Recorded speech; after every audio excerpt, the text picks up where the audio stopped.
Welcome to another video from DIY Daily. Just put together a quick video, just running you through the fix for a fault on this 2015 Peugeot Expert van.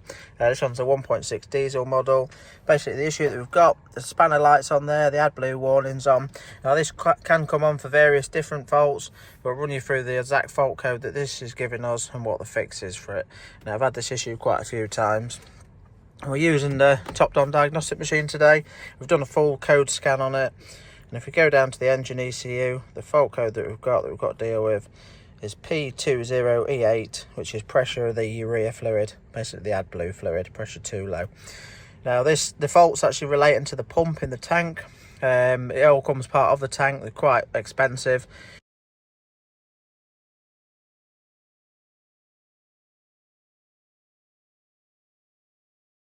I've done loads of tanks for this issue. I have had one that was actually a wiring fault, and it was a damaged bit of wire quite close to the actual connector on the tank, so it does need checking first. But I'll just run you through sort of what happens with the fault code, and then we'll just show you how to fit the tank, and then we'll run through fixing it after it's all done and fitted. But the symptoms with the fault code, basically you can clear it out just by doing a quick code clear. It will clear out, but as soon as you turn it back on again, start the car, the light will come back on, the fault code will come straight back into it. Now with any AdBlue fault, you do need to reinitialize the DNOX faults. I'll just show you quickly how you'll do that. If you do reinitialize it and clear the fault code properly, it will actually stay out for about 4 or 5 miles, and then it will come back on. I'll just run you through how to do that, and then I'll just show you some of the data for the actual pressure of the pump and what it's reading at the minute, and then we'll run through that once we've got the new pump fitted as well. So if we go, any decent diagnostic machine should do this, but in special functions we'll have an option to emission control circuit, reinitialize the DNOX faults. So if we clear the fault code, reinitialize the faults, it will actually clear the fault only for about 4 or 5 miles. If we just go back as well and just look at some of the data, it's usually how you can pick up whether it's the pump or not.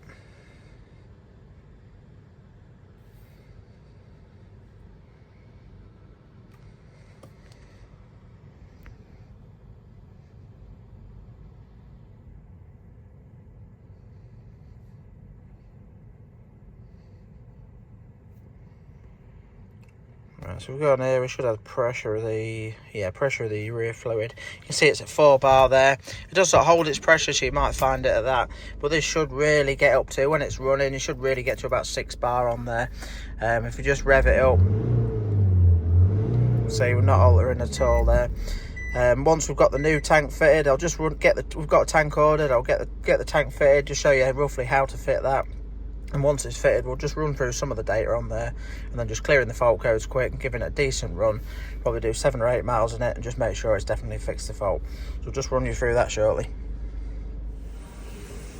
Now, so I've just got the new tank here. You can see it's quite a big unit. Comes with a pump roll belt on it.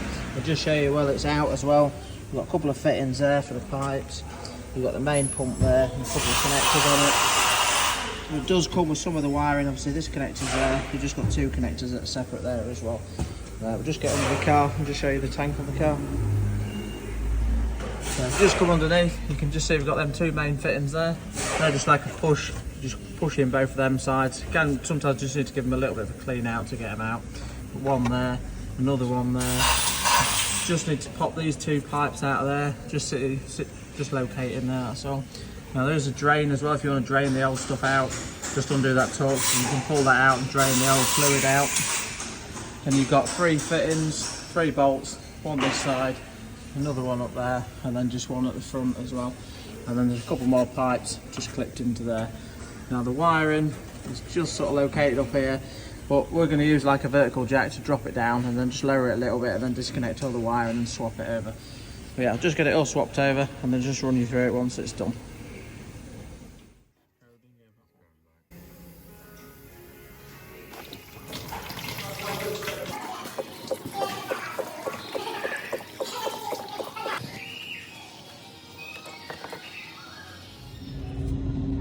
Now the new tank's all fitted now, all plumbed up, all the wires connected back up. Just going to get the AdBlue filled up now, and then we can crack on doing the resets and just running through that and giving it a decent road test.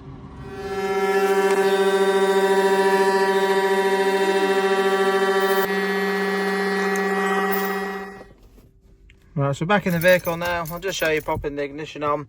Obviously, at the minute, we haven't done anything with the diagnostic machine. You can see we've still got the AdBlue light and the spanner light on the dash there. And I do get a warning that comes up just saying about an engine fault on the dash there as well. I'll just show you that in a minute. But we've done a full scan again. So if we just look to the ECU now, we're just going to clear the faults and just run you through the procedure that we've got to do for reinitialising the DNOX faults. And there also might be a procedure to say that the tank's been replaced as well. So just to start with, we'll just clear all the faults down. So with any AdBlue fault, you always need to reinitialise the AdBlue faults properly in the system, otherwise it won't allow you to clear it correctly.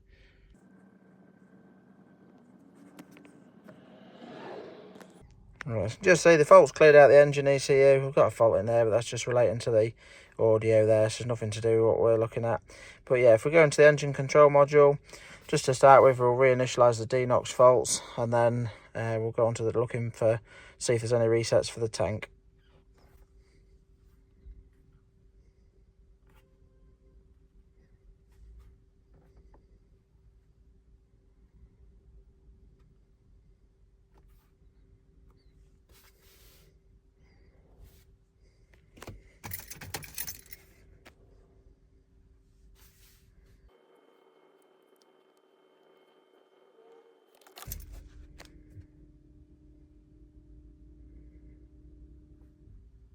See, that's successful. We'll just have a quick look now and just see if there's anything for the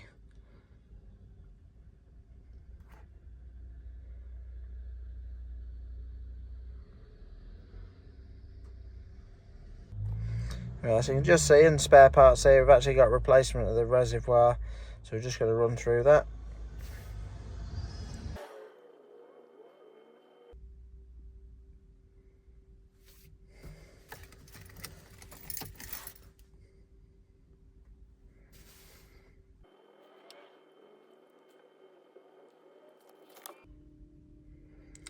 That's successful as well. Now, just looking on here, there's a couple of resets. One for the reservoir and the pump there, but there's also another one about the additive tank. Now, some of these Citroen Peugeot stuff, they do have like the alloys fluid as well as the AdBlue. So it could be one could be for one and one for the other. So I'm just going to run through both on there just to make sure we've covered that just in case.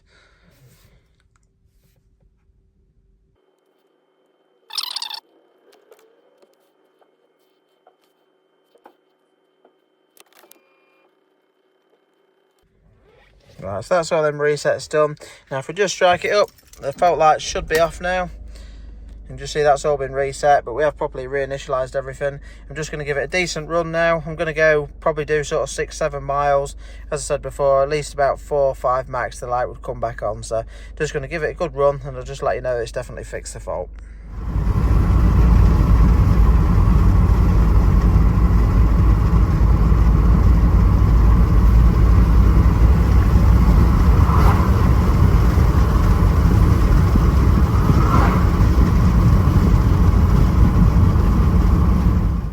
Right, so just got back from a decent road test, done about 10 mile in it, drove absolutely spot on. We've got no fault lights on at all. As I said before, after about 4 miles, the warning would come up with the spanner and the AdBlue. It's completely clear after 10 miles now.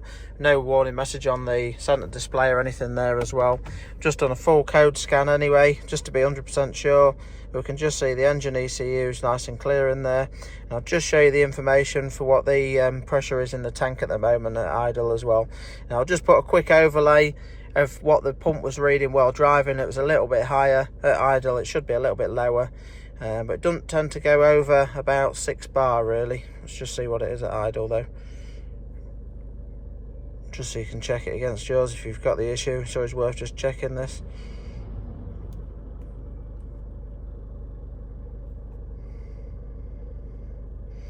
And you can just see, just at idle, the pressure of the fluid there is 5.09. So as I was driving, it went a bit higher, but you can see now, obviously when the pump was faulty, it was just fixed there at 4 bar, not doing anything. So but yeah, it's definitely fixed the fault. Thought I'd put this video together in case it helped anyone in the same situation. If it did, give it a quick thumbs up and subscribe to the channel.